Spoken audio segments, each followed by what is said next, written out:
The second Urkid, URKID, the second Urkid. You'll know what that means if you read the book. $7 on Amazon. Get it? There are actually a couple of mistakes I need to correct, which I'm going to hopefully do soon. But if you buy a copy now,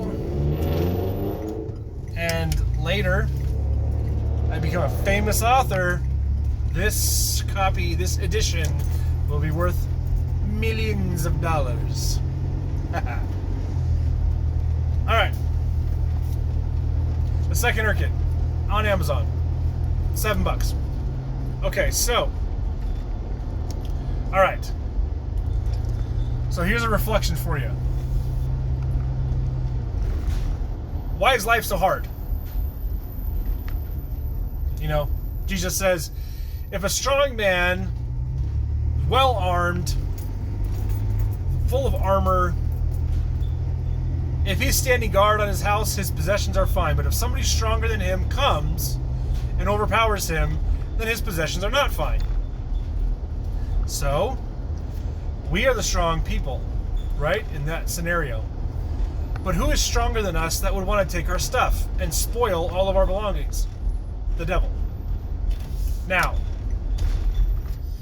it's interesting because the devil is stronger than us, yes, and we cannot defeat the devil on our own.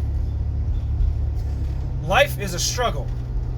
So then, of course, we have to ask ourselves, why does God allow the devil in our life?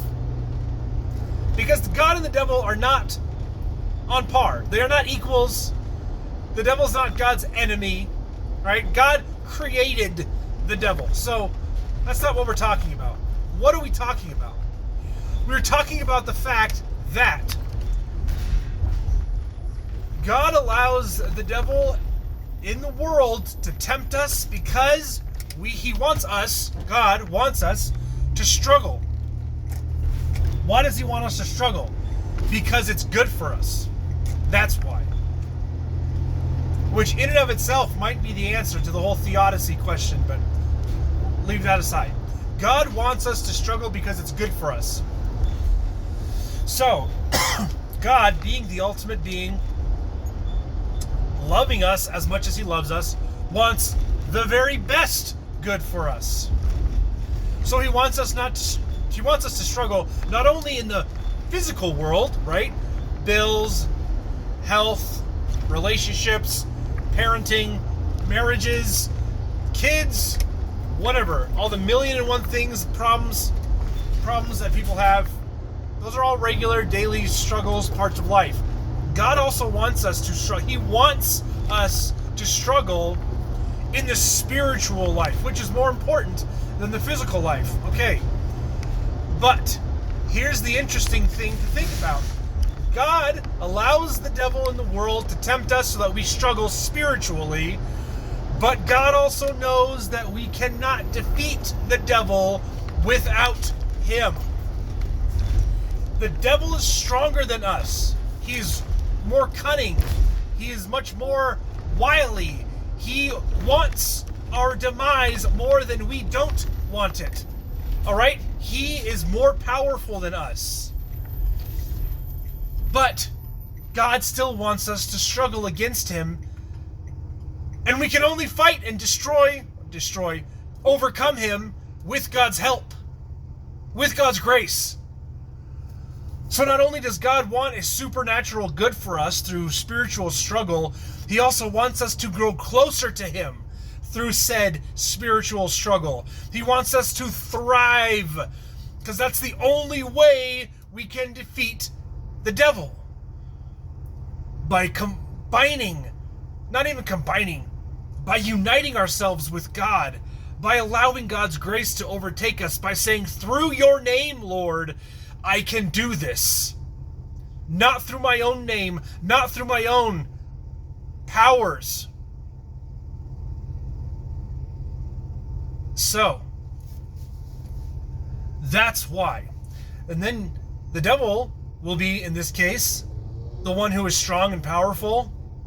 But then who is the one stronger than him? God. and God comes and lays waste. Just utterly, God can poof. He can unthink the devil, right? God can make the devil poof like a puff of smoke, as useless as a fart on a summer breeze. Like God can just make him disappear. But God, and then he will spoil all of the devil's possessions.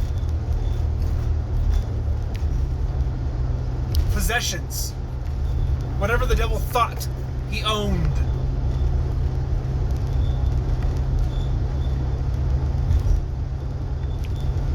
See, but it's relentless. The battle is relentless. The spiritual battle for good and evil, it's relentless. So we must be relentless.